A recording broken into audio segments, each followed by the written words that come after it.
Hello, Coach Holmes here, and today we're going to be talking about squares and rhombus.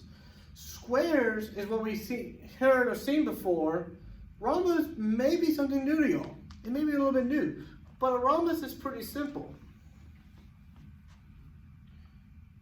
A rhombus is a quadrilateral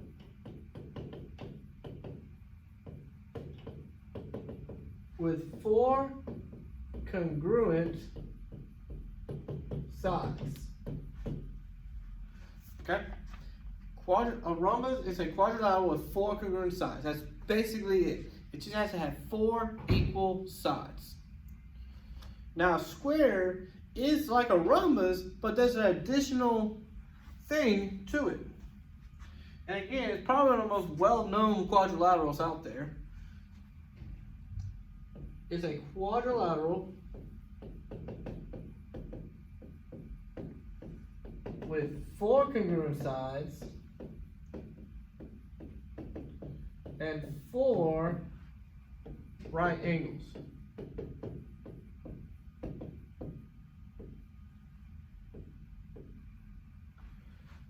Okay? Now, so again, rhombus is a quadrilateral with four congruent sides. Squares has four congruent sides, but four right angles. Okay? Just to give you a picture,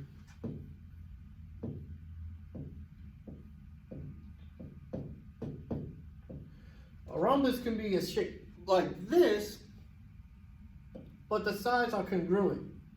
Now a square, on the other hand, it's going to have four right angles, four congruent sides. Okay? Y'all seen squares before. But mainly our big focus is probably going to be on the rhombus, at least. Especially when it comes to diagonal lines of rhombus. Which, by the way, we got to talk about the properties of both rhombus and squares. We'll talk about the rhombus first. So a property of rhombus, for one,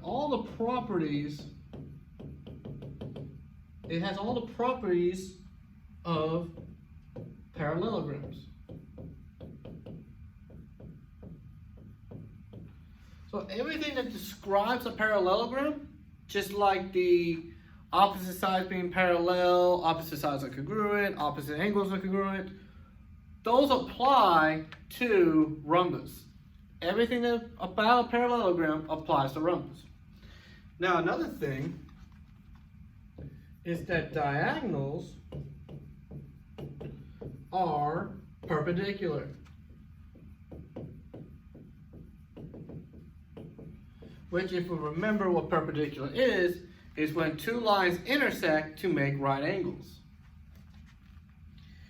Another thing is that the diagonal lines bisect the angle.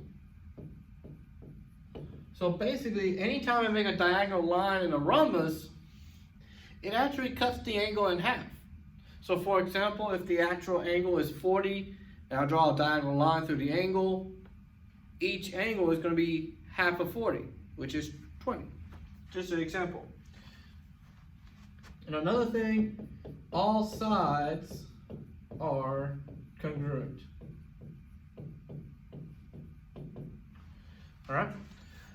So one of the biggest things we got to keep in mind is that any sort of property that a parallelogram have applies to a rhombus. We got to be able to remember that. Squares basically do the same thing. All properties of parallelograms it applies to. So all the properties of a parallelogram applies to squares. Next, all properties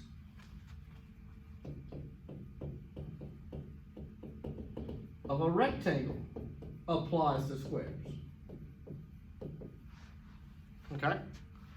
All the properties of a rectangle applies when it comes to squares. And lastly, all properties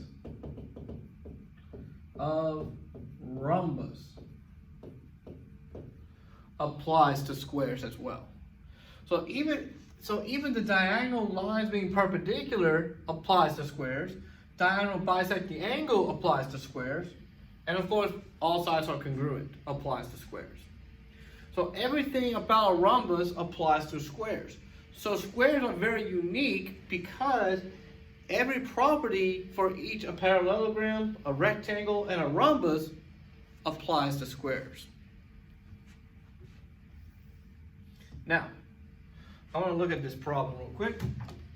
So first off, I want to solve for y, and I'm going to figure out angle OAN, or better yet, I'm sorry, not OAN, NJA, right here.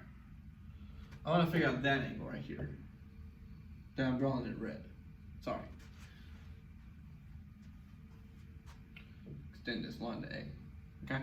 I want to figure out that angle. Well, remember the first theorem, diagonals are perpendicular. So that basically means if I have these diagonal lines here, I have a right angle.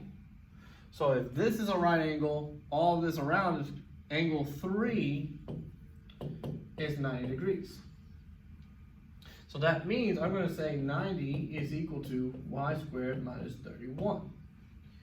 Now, so if I want to solve for y, I got to add 31 to both sides. And I just want to double check.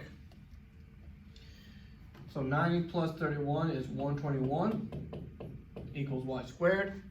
And then I got to take the square root of that, which is 11.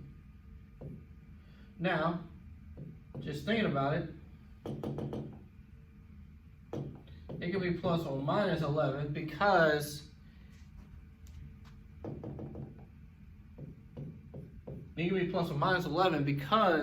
negative 11 squared still gives you 121.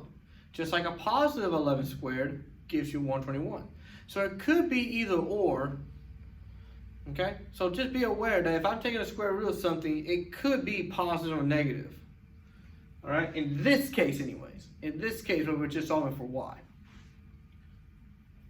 Now, next I want to find angles NJA. So I want to find this angle right here.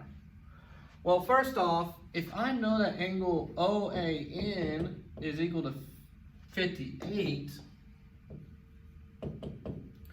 the biggest thing I need to keep in mind is that opposite angles are congruent to each other. So I can say or better yet, OJN is equal to 58 as well. So this angle is 58 degrees. Well, how do I find this angle right here? Simple. I just got to divide 58 by 2. And that gives me 29 degrees. So angle OAN is equal to 29 degrees. All right. So that's what's going to get, so that's how I'm going to get angle OAN. Is dividing this angle right here, by 58 degrees. Dividing 58 by 2, sorry. Divide 58 by 2. So, the biggest thing we really got to remember though is some of the properties for a rhombus. For example, it has all the properties of a parallelogram, along with the fact that diagonal lines are perpendicular, diagonals bisect the angle, and all sides are congruent. Also, for a square, it has all properties of a parallelogram, a rectangle, and a rhombus. So as long as we remember those properties and what they actually represent, and what they actually do for the figure, such as a rhombus or a square, we're going to be in good shape in order to solve problems. Thank you and have a good day.